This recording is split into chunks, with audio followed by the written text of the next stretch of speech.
Hi, I'm Mark. This is my August review for those of you with the Sun in Capricorn and Capricorn rising. The month starts off with the Sun in your 8th house. Now the Sun in the 8th house is about transformation, radical transformation and change. It makes a sharp aspect to Uranus in your 5th house, which is also about change. It's about developing and changing your personality and the way you express yourself.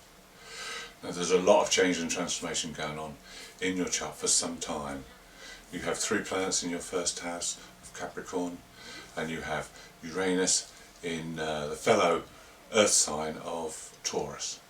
So this is ongoing, but particularly this month with the Sun in the 8th house, this can help you a great deal to implement some of those changes and go through some of those transformations. We also have Mercury making an aspect on the 1st to Pluto, and this is about communication between you and others. Because Mercury is in the 7th house, it's in Cancer, so there's a bit of a shell around Mercury there. It doesn't like to communicate too openly there, but it doesn't mean to say you can't listen. Listening is the first form of communication. Other people, if you involve other people, they may have good ideas. They may have their own agendas and they may not tell you everything that's right, but some of those things that they tell you, you may be able to use to help you change. Venus also is active. She makes a conjunction to the North Node. Now the North Node is our spiritual way forward, and Venus is sitting in the area of everyday work. So there could be something that happens here, an event where you may hear or learn of something that will change your daily life and make it much more pleasurable.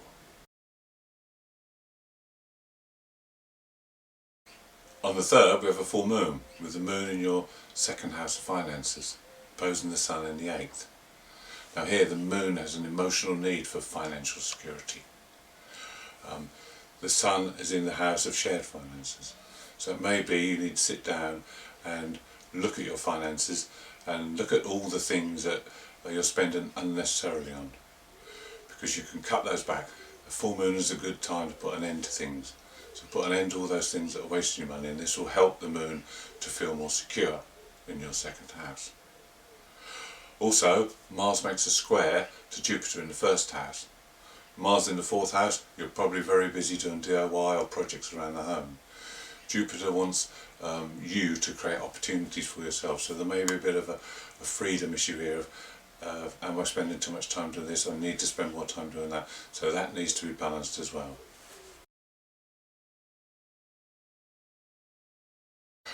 On the 5th, Mercury moves into the 8th house to join the Sun. Now that's good because the two work well together. When Mercury is close to the Sun, communication is open and free-flowing. Mercury's quick mind will also help you to make those life-changing decisions. The two together form a positive aspect to Mars in the 5th house on the 10th. Now this is Mars in the Aries, which is full of energy. You've got the Sun in also in a fire sign in Leo, so when the energies combine, it will be very, very good for you. Mars is like the servant to the Sun. He provides for him and does work for him, so the two together will be good for you. If you're working on projects at home, put some energy into that. Also it can be good for pushing you forward, giving you the confidence and the assertiveness to make those decisions. A couple of days later, Mars makes a square aspect to Pluto. This is a tricky one because Mars and Pluto together is quite explosive. It's very intense, deep energy coming through there. So you have to be very mindful there. If you don't channel the energy correctly, accidents can happen. Now Mars-Pluto is about forming that transformation, using that Mars energy to form that transformation, to help it come through. Mars and Pluto are closely associated with Scorpio. Scorpio is about transformation. You have to let go of things, you have to let things die so that new things can be reborn. So this is another opportunity to start working on that transformation. On the 17th, both Mars and the Sun form positive aspects to the Moon's nodes. Now there's a South node and a North node. The South node is where we've come from, it's our past. We've got nothing new to learn there. The North Node is our future, our way forward. It has everything to teach us. The two nodes appear across your 6th and 12th house. The North Node in your 6th house is the way forward. So on that day or around that day you could hear something, see something, or an event may happen because the nodes are linked to destiny that points you in the right direction and the way you should be going. This could be to do with your work, your everyday scheduling, it could be to do with your health. But there'll be something that comes up that points you in the right direction. A couple of days later, there's a new moon in Leo, and this is good for you because you can have some summer fun, relax. Also, it will heighten your perception, heighten your awareness. New moons are good for starting new projects, new ventures, so this may be a good time to think about this while you're relaxing. Think about, oh, I'm going to try this next, or I'm going to do that next. On the 20th, Mercury moves into 9th house in Virgo. The Sun follows 2 days later. Now this is good because it gives you 2 more planets in Earth signs. Virgo is practical Earth, so it's now time to get hands-on. All those changes you've been wanting to make, now put them into practice. Virgo is very analytical, very precise, so use these qualities to get your plan into action. It's also good for examining your beliefs. What you've learned recently, do they fit into your beliefs? Anything that doesn't fit in, it's time to discard. Push forward with your new beliefs and anything that is going to stand you in good stead. 2 days later, Mars makes a difficult aspect to Saturn. Now Mars-Saturn is a hard one to handle because Mars is full of energy, it wants to push forward, it's full of drive, whereas Saturn is restricting, limiting. So it's maybe a time to just take a breather from your projects because you won't move forward. Also, you could find out under this sort of aspect that the DIY you started at home is going to end up being a bigger job than you thought. Also, it's a good time to look at your fears and what held you back in the past. You must not let your fears stop you moving forward in the future. Look back and think, why did I not succeed there?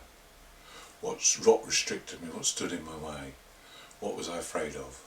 Because it's now time to dispel those and then push forward.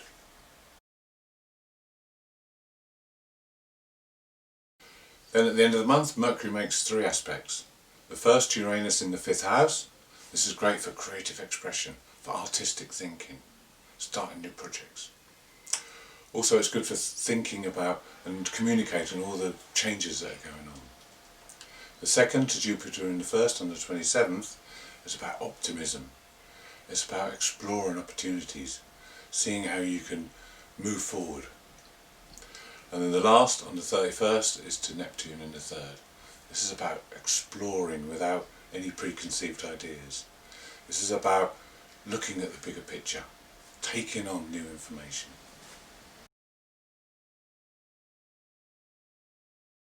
Venus, the goddess of love, has now moved into your relationship house. If you haven't already got a partner, this could be a time when you meet someone new. On the 29th, she forms an aspect to Mars. And when Venus and Mars get together, fireworks can happen. But be careful, because love isn't without conflict. Then on the 31st, she makes an opposition to Pluto. This is intense desire, almost unbearable, almost to the point of obsession. There are a few things to think about with an opposition. Are the needs of both being met? And also, is there a power struggle going on? Thank you for watching. I hope you've enjoyed. If you'd like to see more, please subscribe. If you'd like to leave a comment, I'll be glad to hear from you. Bye bye.